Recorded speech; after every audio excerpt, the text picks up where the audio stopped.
সূরাতুস সফফি 10, 11, 12 নম্বর আয়াতে আল্লাহ বলেন, 28 পারা 11 নম্বর পৃষ্ঠা, ইয়া আইয়ুহাল্লাযীনা আমানু হাল আদুল্লুকুম আলা তিজারাতিন তুনজিকুম মিন আযাবিন আলীম تؤمنون بالله ورسوله وتجاهدون في سبيل الله بأموالكم وأنفسكم ذلكم خير لكم إن كنتم تعلمون। আল্লাহ বলেন, আমি কি তোমাদেরকে এমন একটা ব্যবসার কথা বলবো যে ব্যবসা তোমাদেরকে যন্ত্রণাদায়ক আযাব থেকে রক্ষা করবে? সেই ব্যবসাটা হলো তোমরা আল্লাহকে বিশ্বাস করবা, রসুলকে বিশ্বাস করবা, জানমাল নিয়ে আল্লাহর রাস্তায় লড়াই করবা। এই ব্যবসা তোমাদেরকে আযাব থেকে রক্ষা করবে। যালিকুম খায়রুল লাকুম ইন কুনতুম তা'লামুন। তোমরা যদি জানতে এটাই তোমাদের জন্য কল্যাণ। ইয়াগফির লাকুম যুনুবাকুম ওয়া ইউদখিলকুম জান্নাতিন তাজরি মিন তাহতিহাল আনহার। এতে করে আল্লাহ তোমাদের অতীতের সব গুনাহ মাফ করে দিবে। তোমাদেরকে এমন বাগানে প্রবেশ করাবে যার তলদেশ দিয়ে নহর সমূহ প্রবাহিত হয়। ওয়া মাসাকিনা তাইয়িবাতান ফি জান্নাতি আদ। তোমাদেরকে আল্লাহ তাআলা চিরস্থায়ী বসবাসের জান্নাতের মধ্যে তোমাদের মনোভূত ঘর বাড়ির মালিক আল্লাহ তোমাদেরকে বানাবে। যালিকাল ফাউজুল আযীম। আল্লাহ বলেন, এটা মহান সফলতা। ওয়া উখরা তুহিব্বুনাহা নাসরুম মিনাল্লাহি ওয়া ফাতহুন করিব ওয়া বাশশিরিল মুমিনিন। আল্লাহ তাআলা তোমাদের মনোভূত আরো অনেক নিয়ামত তোমাদেরকে দান করবেন। এর মধ্যে একটা হলো আল্লাহর পক্ষ থেকে তোমাদের কাছে সাহায্য আসবে, আসন্ন বিজয় আল্লাহ তোমাদেরকে দান করবেন। শেষে আল্লাহ বলেন, ওয়াবাশশিরিল মুমিনিন। নবী মুমিনদেরকে আপনি সুসংবাদ জানায় দেন। সূরা হুজুরাতের 15 নম্বর আয়াতে আল্লাহ বলেন, ইন্নামাল মুমিনুনা আল্লাযীনা আমানু বিল্লাহ ওয়া রাসূলিহি সুম্মা লাম ইয়ারতাবু ওয়া জাহাদু বিআমওয়ালিহিম ওয়া আনফুসিহিম ফি সাবিলিল্লাহ। আল্লাহ তাআলা বলেন, প্রকৃত ঈমানদার হলো তারা যারা আল্লাহকে বিশ্বাস করে, রসুলকে বিশ্বাস করে, সামান্য সন্দেহ করে না, জানমাল নিয়ে আল্লাহর রাস্তায় লড়াই করে। আল্লাহ তাআলা বলেন, তারা হলো খাঁটি ঈমানদার। উলাইকা হুমুস সাদিকুন। আমি আল্লাহ পবিত্র কোরআনে তাদেরকে খাঁটি সত্যবাদী বলে ঘোষণা করলাম। ঈমান আল্লাহকে, রসুলকে বিশ্বাস করা, সন্দেহ না করা, জানমাল নিয়ে জিহাদ করা। আল্লাহ বলেন, কোরআনে বলে দিলাম তারা খাঁটি সত্যবাদী। আবু দাউদের হাদিস, 2504 নম্বর হাদিস। ক্বালা রাসূলুল্লাহ সাল্লাল্লাহু আলাইহি ওয়াসাল্লাম, জাহিদুল মুশরিকিনা বিআমওয়ালিকুম ওয়া আনফুসিকুম ওয়া আলসিনাতিকুম। নবীজি বলেন, তোমরা মুশরিকদের সাথে লড়াই করো তোমাদের সম্পদ দিয়ে, তোমাদের জান দিয়ে, তোমাদের জবান দিয়ে। নবী বলেন, সম্পদ দিয়ে লড়াই করো, জান দিয়ে লড়াই করো, তোমাদের জবানের মাধ্যমে লড়াই করো। 1 নাম্বার নবী বললেন, মাল দিয়ে লড়াই করো। আমাদের দেশে জিহাদ ফরজ হওয়ার আগ পর্যন্ত এখন আমরা মাল কোথায় দিব? ফিলিস্তিনের মুজাহিদদের জন্য ফান্ড কালেকশন করে তাদের কাছে পাঠাতে হবে। এটা জান, এটা হলো মাল। আর জান, আমাদের দেশের বিজ্ঞ মুফতি সাহেবরা যদি ফতোয়া দেয় জিহাদ ফরজ, তখন জান দিয়ে জিহাদ করা। 3 নাম্বার, ও আলসিনাতিকুম, জবান দিয়ে জিহাদ করবা। ফিলিস্তিনের বিরুদ্ধে গোটা দুনিয়াও যদি এখন হয়ে যায়, গোটা দুনিয়ার বিরুদ্ধে আমাদের বলতে হবে। এটা হলো জবান দিয়ে বলতে থাকা। বুঝে আসছে সবার কথাগুলো? জিহাদের নিয়ত আছে সবার? কার কার আছে দেখি? মাশাআল্লাহ, হাত নামান। জিহাদের নিয়ত না থাইকা যদি মারা যান, মুনাফিকি মৃত্যু। সহিহ মুসলিমের বর্ণনা, 1910 নম্বর হাদিস, 1910 নম্বর হাদিস। ক্বালা রাসূলুল্লাহ সাল্লাল্লাহু আলাইহি ওয়াসাল্লাম, মান মাতা ওয়া লাম ইয়াগজু ওয়া লাম ইউহাদ্দিস বিহি নাফসাহু মাতা আলা শু'বাতিন মিনান নিফাক। কোন মুসলমান যদি মারা যায় আর সে জিহাদ করলো না অথবা জিহাদের নিয়ত করলো না, সে মুনাফিকি মৃত্যুবরণ করলো। قال رسول الله صلى الله عليه وسلم عليكم بالجهاد في سبيل الله فإنه باب من أبواب الجنة। নবীজি বলেন, তোমরা নিজেদের উপর আবশ্যক করে নাও আল্লাহর রাস্তায় লড়াই করা। মনে রাখবা, জিহাদ হলো জান্নাতের দরজা সমূহের মধ্যে একটা দরজা। জান্নাতের একটা দরজা জিহাদ। ফিলিস্তিনের ছোট্ট ছোট্ট বাচ্চাদের মস্তিষ্ক তৈরি হয় ছোটবেলা থেকে যে ইসলামের পবিত্র একটা বিধান হলো জিহাদ। আমাদের দেশে মানুষ জিহাদের নাম শুনলে বলে ইন্না লিল্লাহ। কি বলে? মানে এটা আবার কি বললেন হুজুর? এই বিষয় ছাড়া অন্য কিছু থাকলে বলেন।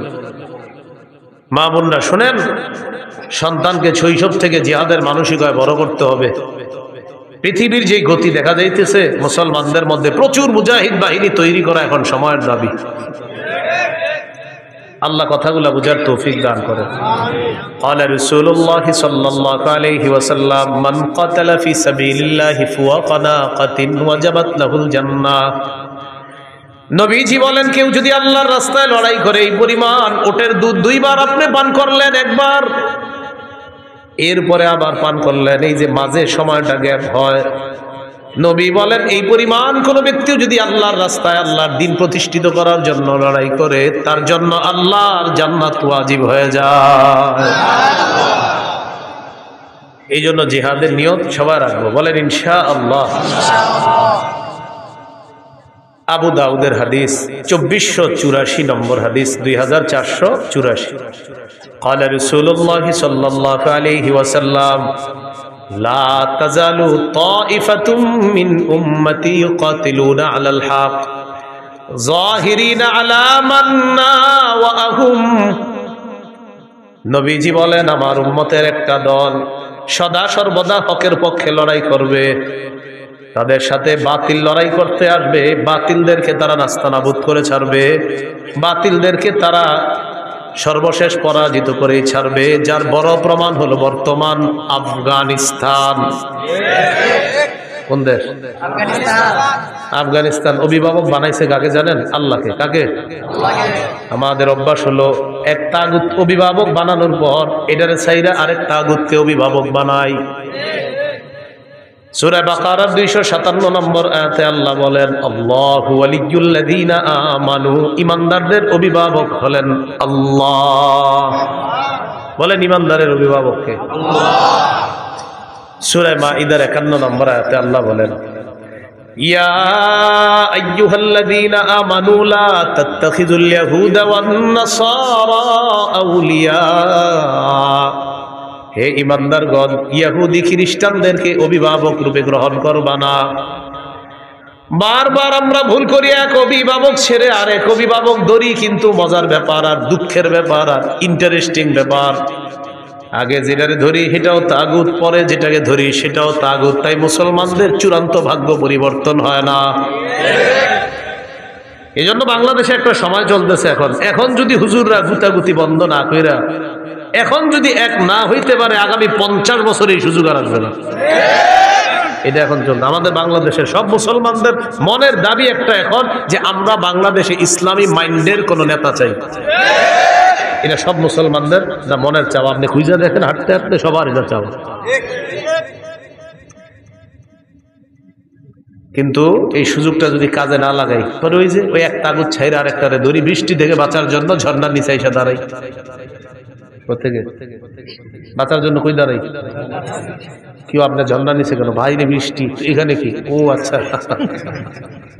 এই ভুল বারবার করলে ভাগ্য পরিবর্তন হবে না।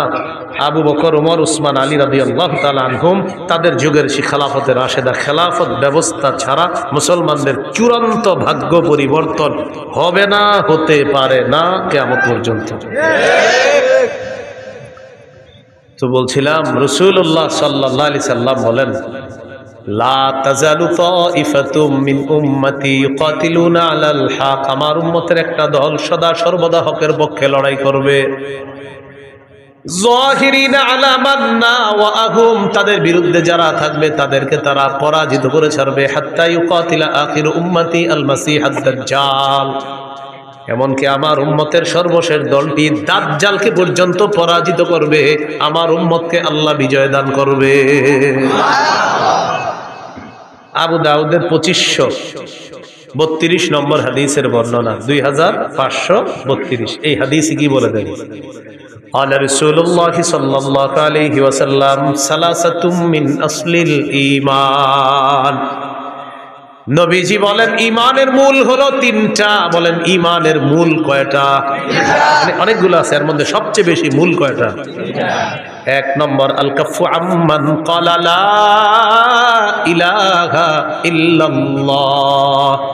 পড়েন তো আপনি আমার সাথে, পড়েন লা ইলাহা ইল্লাল্লাহ। এ দেখেন উনি পড়ছে না, আমিও দাবি করে আমি মুমিন আর উনিও দাবি করে উনি মুমিন।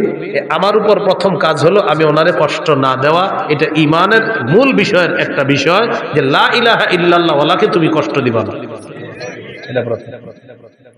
আল কাফু আম্মান ক্বালা লা ইলাহা ইল্লাল্লাহ, যে লা ইলাহা ইল্লাল্লাহ মুখে বলে অন্তরে বিশ্বাস করে এই ব্যক্তিকে আমি কষ্ট দিতে পারবো না। এটা ঈমানের মূল বিষয়ের একটা বিষয়। দ্বিতীয় বিষয় ওয়ালা নুকাফিরুহু বিযামবিন, কোন মুমিনকে শুধু গুনাহের কারণে আমরা তাকে কাফের বলবো না। তিন নম্বর ওয়ালা নুখরিজুহু মিনাল ইসলামি বিআমালিন, কোন আমলের কারণে কোন মুসলমানকে ইসলাম থেকে বের করে দিব না। কোন আমলের কারণে ইসলাম থেকে তাকে আমরা বের করে দিব না। হ্যাঁ হুজুর তার ব্যাপারে কোনো ফতোয়া আসবে, এটা ফতোয়া বিভাগ ফতোয়া দিবে, আপনি কথায় কথায় কাউরে কাফের বলে ফেলবেন না। তাহলে ঈমানের মূল বিষয় তিনটা। এক নাম্বার আল কাফু আম্মান ক্বালা লা ইলাহা ইল্লাল্লাহ, যে ব্যক্তি বলে লা ইলাহা ইল্লাল্লাহ তাকে কোনো কষ্ট না দেওয়া। দুই নাম্বার ওয়ালা নুকাফিরুহু বিযামবিন, কোন মুমিনকে গুনাহের কারণে আমরা কাফের বলবো না।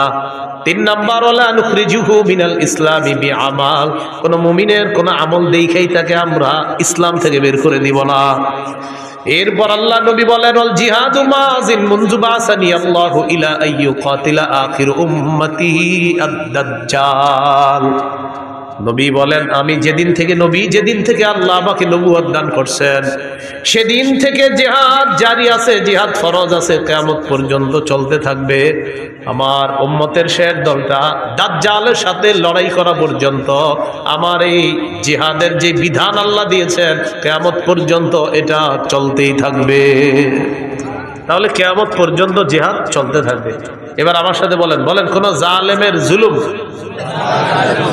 কোন বিচারকের বিচার জিহাদকে বাতিল করতে পারবে না। নবীজি বলেন লা ইউতিলুহু জাওরু জাইরিন ওয়ালা আদলু আদিলিন, কোন জালেমের জুলুম আর কোন বিচারকের বিচার জিহাদকে বাতিল করতে পারবে না। কোন দেশের সুপ্রিম কোর্ট হাইকোর্ট যদি ফতোয়া দেয়, হাইকোর্ট যদি এই বিচার দেয়, এই রায় দেয়, হাইকোর্টের পক্ষ থেকে যদি এই বিচার আসে আর এই রায় আসে, পেপারে আসে যে দেশে জিহাদ করা যাবে না, জিহাদের বিধান বাতিল, নবীজি বলেন তোমরা বলে দিবা তুই বাতিল। কারণ বিচারকের বিচার তো জিহাদ বাতিল করতে পারে না। তো কেউ যদি বলে জিহাদ বাতিল, আপনি বলবেন প্রিয় ভাইয়া আপনি বাতিল, প্রিয় বিচারক আপনি বাতিল। বলবে এটা কোনো কথা? বলবে আমাদের নবী বলছে আপনি বাতিল। কারণ আপনার বিচার জিহাদ এটা বাতিল করতে পারবে না। নবীর আল্লাহ যেদিন থেকে নবী বানাইছে কিয়ামত পর্যন্ত জিহাদের বিধান চালু থাকবে। আপনার মতো বিচারকের বিচার আর কোন জালেমের জুলুম কিয়ামত পর্যন্ত পবিত্র জিহাদকে বাতিল করে নাই, করতে পারবে না। আপনি করলেও হবে না, আপনি বাতিল হবেন। এই হলো জিহাদের বিধান। আল্লাহ আমাদেরকে বুঝার তৌফিক দান করেন। তবে ওই বিষয়টা গুরুত্বপূর্ণ। আমরা জিহাদ করব কখন?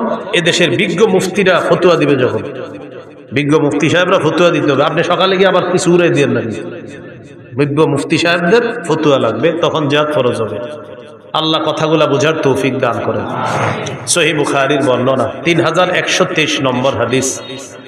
عن أبي هريرة رضي الله تعالى عنه قال قال رسول الله صلى الله عليه وسلم تكفل الله لمن جاهد في سبيل الله لا يخرجه إلا الجهاد في سبيله وتصديق كلماته بأن يدخله الجنة أو يرجعه في مسكنه الذي خرج منه ما نال من أجر أو غنيمة।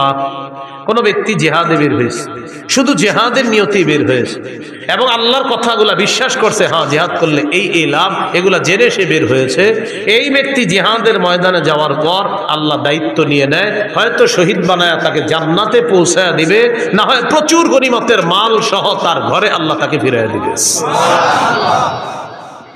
সহিহ মুসলিমের বর্ণনা 1878 নম্বর হাদিস। قال رسول الله صلى الله عليه وسلم مثل المجاهد في سبيل الله كمثل الصائم القائم القانت بآيات الله لا يفتر من صيام ولا صلاة حتى يرجع المجاهد في سبيل الله।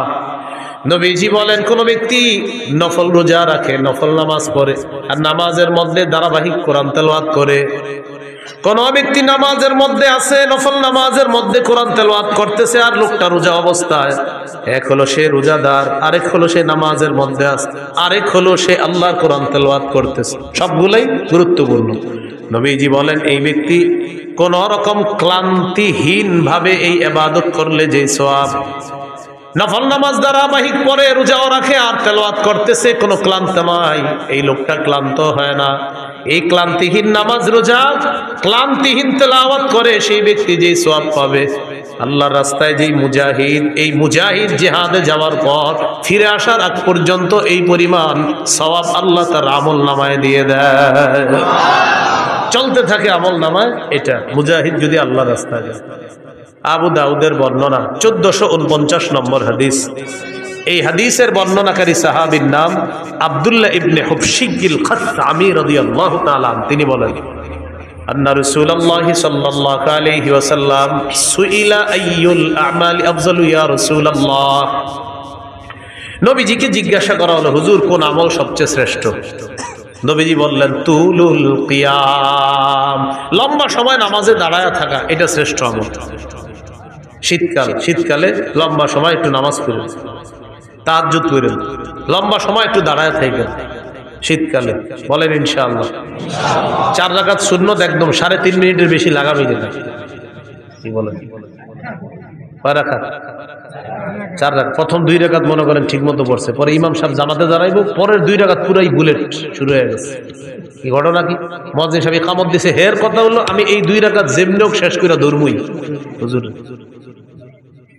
পরে এই দেখবেন পাশে যারা আছেন, তখন দেখবেন প্রথম 2 রাকাত ঠিক ছিল, পরে ওই তৃতীয় রাকাতে মানে আমি বুঝাই, সুবহানা রাব্বিয়াল আযীম, এই বাক্যে সিন কয়বার?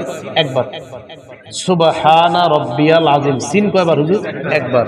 সুবহানা রাব্বিয়াল আযীম, সিন কয়বার? একবার। এবার দেখেন, এর মানে উনি 3 বার সুবহানা রাব্বিয়াল আযীম বলেন, যেহেতু সু সু সু আর সিন তো একবার বাক্যে, এর মানে সু সু সু মানে 3 বার সুবহানা রাব্বিয়াল আযীম কমপ্লিট। এটা পাশে থেকেও সম্মানের সময় দেখুন, মানে কি আপনি সুব কি এই বাক্যে যদি সিন তার যে 3-4 বার আছে তাহলে বুঝতাম আপনি একটাই বলছেন বাক্য, কিন্তু বাক্যে তো সিন একবার, এর মানে আপনি সু সু 3 বার বলা মানে আপনি সুবহানা রাব্বিয়াল আযীম 3 বার পড়ে ফেলছেন। এরকম পাশে দেখবেন, আল্লাহু আকবার, আল্লাহর সাথে তামাশা করেন, ফাজলামি করেন। তুলুল কিয়াম, লম্বা সময় নামাজে দাঁড়ানো বড় ইবাদত। ভাই নামাজ ধীরস্থির ভাবে পড়েন, জীবনে এই কাজটা খুব সুন্দরভাবে করবেন, বলেন ইনশাআল্লাহ। ওযু করবেন সুন্দরভাবে, মসজিদে নামাজ পড়বেন সুন্দরভাবে, নামাজের সাথে কোনো আপোষ করবেন না। এমনকি আলোচক যারা আলোচনা করে, তাদের আলোচনা যদি মনে করেন আলোচনায় উঠাবে, তারা আলোচনার মাঝেও নামাজকে তাড়াহুড়া না করা, সফরে অন্তত আলাসরিন না আতইন, এটাও সুন্দর মতো পড়তে হবে। সুবহানা রাব্বিয়াল আযীম আলা, এটা সুন্দর মতো পড়তে হবে, কমপক্ষে 3 বার সুন্দর মতো পড়তে হবে।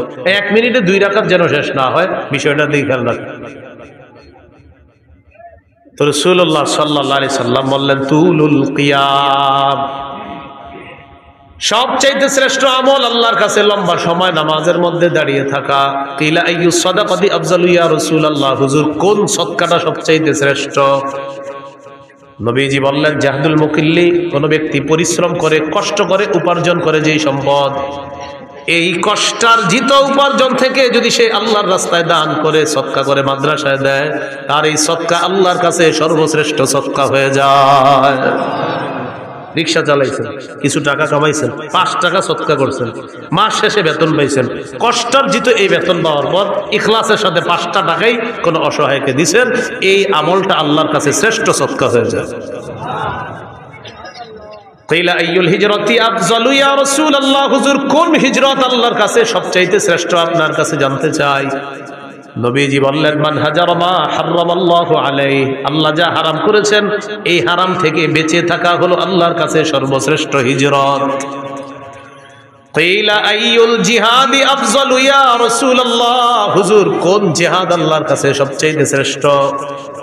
নবীজি বললেন, মান জাহাদাল মুশরিকিনা বিমালিহি ওয়া জানমাল নিয়ে লড়াই করে, এই জিহাদ আল্লাহর কাছে সর্বশ্রেষ্ঠ জিহাদ হয়ে যায়। এবার আল্লাহ নবীকে প্রশ্ন করলেন, ফাইয়ুল কতলি আশরাফু ইয়া রাসূলুল্লাহ, জিহাদের ময়দানে যারা শহীদ হয়ে যায় কোন শহীদটা সবচাইতে শ্রেষ্ঠ। নবীজি বললেন, মান উহরিকা দামুহু ওয়া উতিরা জাওয়াদুহু, যে ব্যক্তি বাহন নিয়ে জিহাদের ময়দানে আসে তাকে যদি শহীদ করা হয়, তার বাহনটাও যদি শহীদ করে দেওয়া হয়, এই শহীদ হলো আল্লাহর কাছে সর্বশ্রেষ্ঠ শহীদ। এটা হলো সবচেয়ে মর্যাদাপূর্ণ হত্যা। তাকেও হত্যা করা হয়েছে আর তার বাহনটাকেও হত্যা করা হয়েছে, এটা আল্লাহর কাছে সর্বশ্রেষ্ঠ শহীদ হিসাবে পরিগণিত হয়। এই হলো আপনার জিহাদের ময়দানে জিহাদের ফজিলত। তিরমিজির বর্ণনা 1655 নম্বর হাদিস, 1655 নম্বর হাদিস। عن أبي هريرة رضي الله تعالى عنه قال قال رسول الله صلى الله عليه وسلم, নবীজি বলেন, সালাসুন হাক্কুন আলাল্লাহি আউনুহুম, 3 ব্যক্তিকে সাহায্য করা আল্লাহ নিজের উপর ওয়াজিব করে নেয়। বলেন তো কয়জনকে সাহায্য করা আল্লাহ নিজের উপর ওয়াজিব করে নেয়? 1 নাম্বার আল মুজাহিদু ফি সাবিলিল্লাহ, যে ব্যক্তি আল্লাহর রাস্তায় জিহাদের মধ্যে আছে তাকে সাহায্য করা আল্লাহ নিজের উপর ওয়াজিব করে নেয়। 2 নম্বর আল মুকাতাবুল্লাযী ইউরিদুল আদা, চুক্তিকৃত গোলাম, মালিকের সাথে চুক্তি হয়েছে এই পরিমাণ টাকা দিলে মালিক তাকে আজাদ করে দিবে, আল্লাহ তাআলা এই গোলামকে সাহায্য করা নিজের উপর ওয়াজিব করে নেয়। 3 নম্বর আন নাকিহুল্লাযী ইউরিদুল আফাফা, কোনো ব্যক্তি যদি বিয়ের মাধ্যমে পবিত্র হতে চায় আল্লাহ তাআলা তাকে সাহায্য করা নিজের উপর ওয়াজিব করে নেয়। বিয়ের মাধ্যমে কি হতে চায়? পবিত্র। আপনার নিয়ত হলো আপনি বিয়ে করবেন, এই ওয়াজের পরে অনেকে গিয়ে বলবে, হুজুর আমি তো নিয়ত করছি বিয়ের মাধ্যমে পবিত্র হবো, কই টাকা পয়সা তো আসতেছে না। আপনার নিয়ত পুরোটা আমারে বলেন নাই, আপনার নিয়ত অনেকগুলো আছে। 1 নাম্বার নিয়ত, যেই মায়াটারে দেখবেন আপনি বিয়ের জন্য, এই মেয়েটারে আপনার বাপেরও দেখাবেন বিয়ের আগে, এটাও আপনার নিয়তে আছে। বলেন বালেগা হুবো বধূকে বলেন, আবার বালেগা হুবো স্ত্রীকে শ্বশুরের জন্য দেখা সম্পূর্ণ হারাম। তো আপনার নিয়ত এটা আছে যে আমার আব্বা দেখবে, যাই হোক আব্বা দেখছে, যাই হোক সবাই দেখার পরে সর্বশেষটা কি? আমেরিকা দুলাভাই থাকে, দুলাভাই যতক্ষণ পর্যন্ত হা না বলবে বিয়ের ব্যাপারে, হা হবে না। তো সর্বশেষ কন্যা পক্ষের জানানো হবে আমার দুলাভাই আমেরিকা আছে, উনি হ্যাঁ বললে হ্যাঁ, কারণ বিয়েটা তো দুলাভাই করবে, এই জন্য দুলাভাই ছবিটা দেখবে, দেখার পর দুলাভাই যদি বলে হ্যাঁ, নির্লজ্জ আর বেহায়ার মতো নিজের বউয়ের ছবিটা বন্ধুদেরকে আর দুলাভাইয়ের কাছে পাঠায়। এত বেহায়া আর বেশরম। তো দুলাভাই ছবি দেখে, দেখার পর দুলাভাই বলবে নাক কেমন, কান কেমন, চোখ কেমন, তারপর তিনি বলবে হ্যাঁ অথবা না, কারণ বিয়েটা তার দুলাভাইয়ের সাথেও হবে, তার সাথেও হবে। নির্লজ্জ কোথাকার, বেহায়া কোথাকার, হারাম কাজ করে আবার বলে উনি বললেই হবে। এইভাবে বলার পরেও অনেকের লজ্জা হবে না, দেখবেন অনেকে এখনো দেখেন পাঠাইতেছে মোবাইলে। তো 3 নাম্বার, যে বিয়ের মাধ্যমে নিজের পবিত্র করতে চায় এই ব্যক্তিকে সাহায্য করা আল্লাহ নিজের উপর ওয়াজিব করে নেয়। তাহলে এর মধ্যে একজন হলো মুজাহিদ। তিরমিজির বর্ণনা 1656 নম্বর হাদিস, 1656 এই হাদিসের মধ্যে আছে, عن أبي هريرة رضي الله تعالى عنه قال قال رسول الله صلى الله عليه وسلم নবীজি বলেন লা ইউকলাবু আহাদুন ফি সাবিলিল্লাহ ওয়াল্লাহু আ'লামু বিমা ইউকলাবু ফি সাবিলিহি ইল্লা জাআ ইয়াউমাল কিয়ামাতি ওয়াল লাউনু লাউনুদ দাম ওয়ার রিহু রিহুল মিস। কোনো ব্যক্তি যদি জিহাদের ময়দানে যায় আঘাতপ্রাপ্ত হয়, আঘাতপ্রাপ্ত হওয়ার পর কিয়ামতের ময়দানে এই লোকটা এমন অবস্থায় উঠবে, তার যে আঘাতের জায়গায় আঘাতের কারণে তার রং হবে রক্তের রং, আর সেখান থেকে মেশক আম্বরের ঘ্রাণ বের হবে। তাহলে গেল জিহাদ, জিহাদের ময়দান। এবার বলেন শহীদ, বলেন শহীদ, বলেন আল্লাহ তাআলা যদি কখনো আমাকে তৌফিক দান করে, সবাই বলেন আমি আল্লাহর পথে শহীদ হব ইনশাআল্লাহ। সহিহ মুসলিমের বর্ণনা 1909 নম্বর হাদিস। قال رسول الله صلى الله عليه وسلم من سأل الله الشهادة بصدق بلغه الله منازل الشهداء وإن مات على فراشه। এলাকার নাম কি? ফুলতলা। এই ফুলতলার একজন নিয়ত করছে, আল্লাহ আপনি যদি আমারে কখনো সুযোগ দেন আমি শহীদ হব। কোন এলাকার? ফুলতলার। তো নিয়ত করছে আল্লাহ সত্যি আমি শহীদ হব, নিয়ত করছে। সে যদি তার ঘরের বিছানায় মারা যায় আল্লাহ তাকে শহীদদের মর্যাদায় পৌঁছায় দিবে। তিরমিজির হাদিস 1661 নম্বর হাদিস। বাস হয়ে গেছে তো 1661 নম্বর হাদিস তিরমিজির এই হাদিসের মধ্যে আছে قال رسول الله صلى الله عليه وسلم ما من أحد من أهل الجنة يسره أن يرجع إلى الدنيا غير الشهيد। নবীজি বলেন জান্নাতের মধ্যে যারা থাকবে তারা কেউ দুনিয়ার মধ্যে আসতে চাইবে না, শুধু শহীদ জান্নাতের মধ্য থেকে দুনিয়াতে আসতে চাইবে। কে? শহীদ। শহীদ ছাড়া আর কেউ আসতে যাবে না। কেন? নবী বলেন ফাইন্নাহু ইয়ারজিউ ফাইন্নাহু ইউহিব্বু আন ইয়ারজি'a ইলা দুনিয়া। শহীদ দুনিয়ার মধ্যে আসতে চায় এই কারণে ইয়াকুল হাত্তা উকতালা 10 মাররাত। শহীদ দুনিয়ার মধ্যে আসতে চায়, এসে বলবে আল্লাহ আমাকে তুমি আবার শহীদ করে দাও, আবার আমাকে জিন্দা বানাও, আবার আমাকে শাহাদাতের নসিব করো। মাবুদ তুমি আবার আমাকে জিন্দা করো, আবার শহীদ হওয়ার তৌফিক দিয়ে দাও। এইভাবে যদি 10-12 শহীদ হতে হয় আল্লাহ আমি 10 বার শহীদ হতে রাজি আছি মাওলা। নবী বলেন কেন জানুনি? মিম্মা ইয়ারা বিম্মা আতাহুল্লাহু মিনাল কারামা। শহীদকে আল্লাহ যেই মর্যাদা দান করেন, যেই পুরস্কার দান করেন, এই পুরস্কারের আশায় শহীদ বারবার বলবে আল্লাহ আবার যদি জিন্দা হতাম, আবার যদি শহীদ হতাম, আবার যদি জিন্দা হতাম, আবার যদি শহীদ হতাম, তাহলে বারবার এই পুরস্কার আমি লাভ করতাম। শহীদ চাইবে, আমি বারবার দুনিয়াতে যাব, আবার শহীদ হব, আবার জিন্দা হব, আবার শহীদ হব। সহিহ বুখারীর বর্ণনা 2797 নম্বর হাদিস। قال رسول الله صلى الله عليه وسلم নবীজি বলেন ওয়াল্লাযী নাফসি বিয়াদিহি লাওয়াদিতু আন্নী উকতালু ফি সাবিলিল্লাহ সুম্মা উহইয়া সুম্মা উকতাল সুম্মা উহইয়া সুম্মা উকতাল সুম্মা উহইয়া।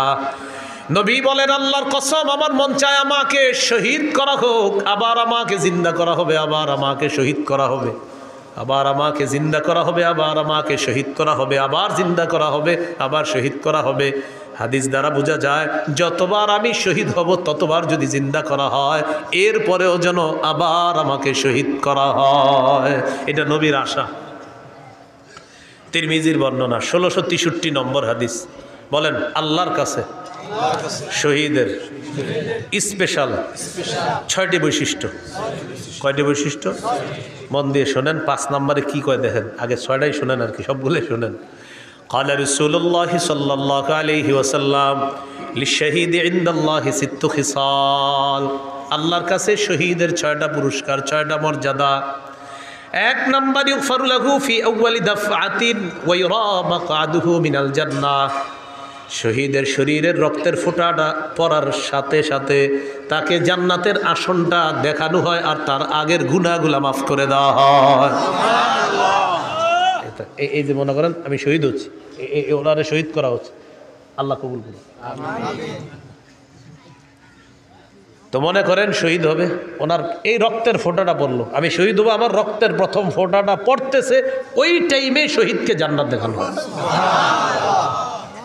আর তার সব গুনাহ মাফ। 1 নম্বর বৈশিষ্ট্য। 2 নম্বর, ওয়ায়ুজারু মিন আযাবিল কবরি, কবরের আযাব থেকে তাকে নিরাপত্তা দেওয়া হয়, রক্ষা করা হয়। 3 নম্বর, ওয়ামানু মিনাল ফাজাইল আকবরি, কিয়ামতের ময়দানের বিভীষিকাময় মুহূর্ত থেকে সে নিরাপত্তা লাভ করবে। শহীদ যে, এগুলা নিয়ে তার কোনো পেরেশানি নেই। কিয়ামতের ময়দানে কি হবে না হবে এটা নিয়ে শহীদের কোনো চিন্তা নাই, পেরেশানি নেই, এগুলো অন্য বিষয়। সুবহানাল্লাহ। কোন মুহাদ্দিস বলছে ফাজাউল আকবর দ্বারা জাহান্নামের আযাব উদ্দেশ্য। 4 নম্বর, ওয়ায়ুদউ আলা রাসিহি তাজুল ওয়াকারিল ইয়াকুতা খায়রুম মিনাদ দুনিয়া ওয়া মা ফিহা, মরমর পাথর দ্বারা খচিত একটা মুকুট শহীদের মাথায় পরিয়ে দেওয়া হবে, যে পাথরটা দুনিয়ার মাঝে যা কিছু আছে সব কিছুর চাইতে আরো উত্তম। কয় নাম্বার গেল? 4। 5 নাম্বার, কি কয়, ওয়ায়ুজাওয়াজু সিনতাইনি ওয়া সাবঈনা যাওজাতাম মিনাল হুরিল ঈন। 5 নাম্বার, 72 জন হুরের সাথে তার বিয়ে দেওয়া হবে। সুবহানাল্লাহ। 6 নম্বর, ওয়াশফাউ ফি 70 মিন আকারিবিহি, তার নিকটাত্মীয়র মধ্যে কমপক্ষে 70 জনের ব্যাপারে তার সুপারিশ কবুল করা হবে। সুবহানাল্লাহ। এই 6টা বৈশিষ্ট্য শহীদের। আল্লাহ আমাদেরকে জজবাত দান করেন, আমিন। শহীদি তামান্না দান করেন, আমিন। সূরা আলী ইমরান 169 নম্বর আয়াত। এই আয়াতের একটা ব্যাখ্যা হাদিস হলো আবু দাউদের হাদিস 2520 নম্বর হাদিস, 2520 হাদিসটি মন দিয়ে শুনেন। ওলামা হজরত ছাড়া অন্যরা জবাব দেন, ওলামায়ে কেরাম ছাড়া অন্যরা। উহুদের যুদ্ধে কয়জন মুসলমান শহীদ হয়েছে? হ্যাঁ, মাশাআল্লাহ, কয়জন? 70 জন। আব্দুল্লাহ ইবনে আব্বাস রাদিয়াল্লাহু তাআলা আনহুমার বর্ণনা দেখেন কি বলে, লাম্মা উসিবা ইখওয়ানুকুম বিউহুদিন, নবী বলেন উহুদের যুদ্ধে যখন তোমাদের ভাইয়েরা শহীদ হলো, জাআলাল্লাহু আরওয়াহাহুম ফি জাওফি তায়রি খুদরিন, আল্লাহ তাআলা তাদের আত্মাগুলা সবুজ পাখির পেটে ঢুকায় দিস, সবুজ পাখির পেটে দিয়ে দিস। তারিদু আনহারাল জান্নাতি ওয়া তাকুলু মিন সিমারিহা ওয়া তাবি ইলা কানাদিলা মিন যাহাবিন মুআল্লাকাতিন ফি জিল্লিল আরশ। সবুজ পাখির পেটের মধ্যে ঢুকিয়ে দেওয়ার পর এই পাখির নদীর ঝর্ণা, ওই নদী নালা আর ঝর্ণার উপরে উড়ে উড়ে বেড়ায় আর জান্নাতের ফল খায়, জান্নাতের ফলমূল খায়। ওয়া তাবি ইলা কানাদিলা মিন যাহাবিন মুআল্লাকাতিন ফি জিল্লিল আরশ, আরশের নিচে স্বর্ণ দ্বারা তৈরি করা ফানুস আছে, ওই ফানুসের মধ্যে গিয়ে পাখিগুলা বসে। পাখি তো পাখির ভিতরে কার আত্মা? শহীদের। তো পাখিগুলা বৈশা কি বলে দেখেন, ফালাম্মা ওয়াজাদু তিবা মাকালিহিম ওয়া মাশরাবিহিম ওয়া মাকিলিহিম, তারা তাদের মনোভূত বাসস্থান পাইল, মনোভূত খাবার পাইল, মনোভূত পানি পাইল, এগুলা পাওয়ার পর তখন তারা কি বলে দেখেন, তখন তারা বলে মাইয়ুবাল্লিগু আন্না ইখওয়ানানা, আচ্ছা আমরা যে এত নেয়ামতের মধ্যে আছি, দুনিয়া আমাদের ভাইদেরকে কে জানায়া দিবে কথাটা, আল্লাহ আমগরে কত নেয়ামত দিস। শহীদরা বলতেছে, এতটুকু বুঝে আসছেনি। হাদিসের ব্যাখ্যা হলো কেন শহীদরা এটা বলে, লিআল্লা ইয়াজহাদু ফিল জিহাদ ওয়ালা ইয়ানকুলু ইনদাল হার, যেন আমাদের দুনিয়ার ওই ভাইয়েরা জেহাদের প্রতি অনাগ্রহ না দেখায় আর অলসতা না করে। তাই শহীদরা বসে বসে বলতেছে আমাদের এত নেয়ামতের কথা তাদেরকে কে জানাবে। আল্লাহ জবাব দিয়ে দিলেন, আমি জানাবো। উবাল্লিগুহুম আনকুম, তোমাদের বিষয়টা আমি জানিয়ে দিচ্ছি। তখন আল্লাহ সূরা আলী ইমরানের 169 নম্বর আয়াত নাজিল করছে। 4 পারা হাফিজি কোরআন মাজিদ অনুযায়ী 11 নম্বর পৃষ্ঠা দেখবেন, মাঝের একদম একটু পরে আছে আয়াতটা। আল্লাহ বলেন, ওয়ালা তাহসাবান্নাল্লাযীনা কুতিলু ফি সাবিলিল্লাহি আমওয়াতা, যারা আল্লাহর রাস্তায় শহীদ হয় তাদেরকে তোমরা মৃত বলো না, বালহুম আহইয়া, বাল আহইয়াউন, তারা জীবিত। ইনদা রাব্বিহিম ইউরযাকুন, রবের কাছে তাদেরকে রিজিকের ব্যবস্থা করা হয়, সুবহানাল্লাহ, তাদেরকে খাবারের ব্যবস্থা করা হয়। তাহলে শহীদ হওয়ার নিয়ত আসেনি সবার ইনশাআল্লাহ।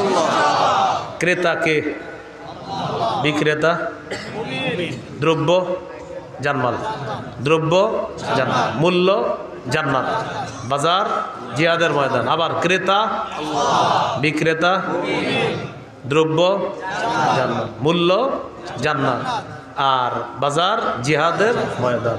তাহলে জিহাদের ময়দান আর হলো শহীদের তামান্না, এগুলো আমরা মনে রাখবো ইনশাআল্লাহ। আল্লাহ তাআলা আমাদের সকলকে যে কথাগুলো শুনলাম বললাম আমরা সবাই যেন কথাগুলো আমাদের জীবনে আমরা বাস্তবায়ন করতে পারি। আল্লাহ তৌফিক দান করেন। আল্লাহ